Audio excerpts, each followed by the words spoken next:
DJI drone pilots in the United States may have a reason to celebrate. Yesterday, we received news that the Senate wants to hold off on banning DJI from the United States and drone pilots. A few weeks ago, we showed you that 6,000 different agencies responded and were in opposition to DJI's ban of use in the United States. And it looks like the Senate took note of that and decided to amend a DJI ban from the current FY25 NDAA bill. And let's take a look at that bill. This bill is FY25 NDAA bill, and if we type up at the top DJI in the search, nothing does come up. So type it in again, DJI, nothing comes up. If we type in drones, it does show that there are several instances of drones in the bill, and mainly what it is concerned with is technology that can send sensitive data back and forth between the United States drone use to Chinese Communist Party and Russian Federation. In this version of the bill, we don't see any implication of DJI in the bill. Now, since the Senate has in fact decided not to ban DJI drone use or new DJI drones from entering the US market,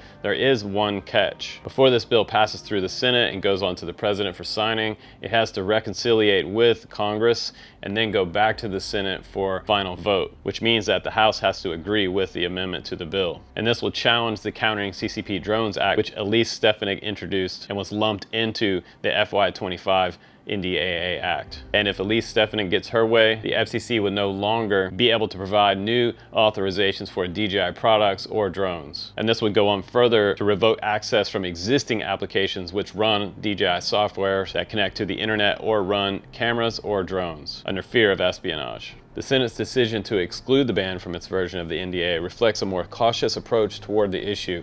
DJI drones are widely used across various sectors, including agriculture, infrastructure, and public safety.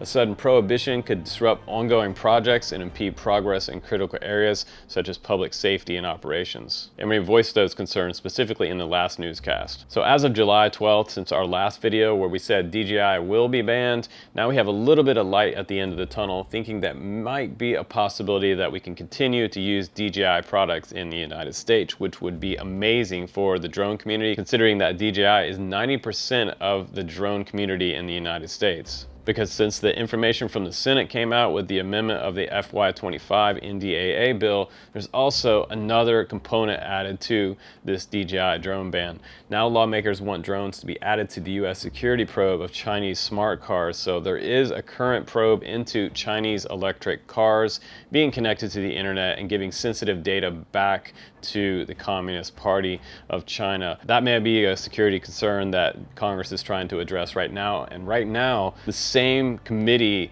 that Adam Bry of Skydio was involved with last week also is trying to lump in drones to this probe into the espionage capabilities of Chinese-made drones. And one of the key points raised in lawmakers in a recent letter to Secretary of Commerce Gina Raimondo is a potential for Chinese drones to collect and transmit sensitive data back to China, which we know has been a problem for DJI drones, and they've currently decided to stop their data sync in the recent firmware update.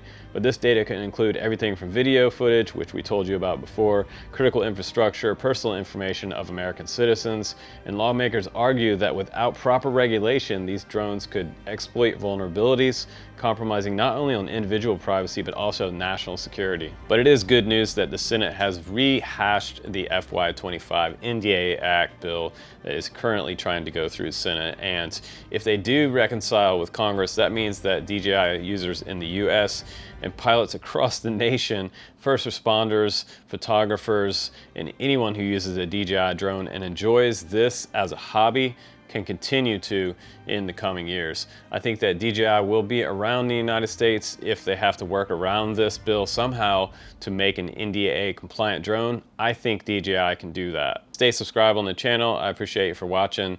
I'm Justin Davis. I will see you on the next one.